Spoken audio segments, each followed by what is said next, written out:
तो मियाँ साहब की कहते ने वीडियो अच्छी लगे तो लाइक शेयर जरूर कर दिया जे। काले वाल मुसाफिर होए ते चिट्टियां डेरा लाया, अखां खोल मुहम्मद बख्शा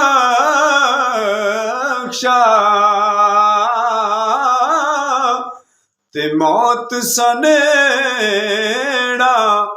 आया।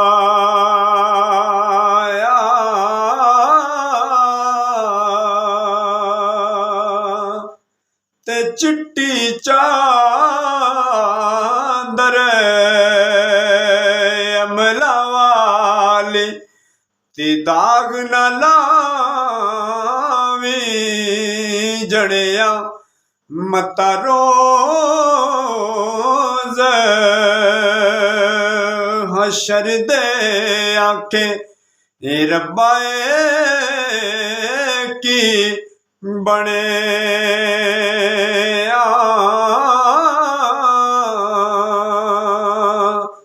ते बेली बेली हर कोई आखे। मियाँ साहब ने बहुत बड़ी हकीकत दसी कि बेली बेली हर कोई आखे ते मैं भी आखा बेली, पर उस वेले दा कोई नहीं बेली,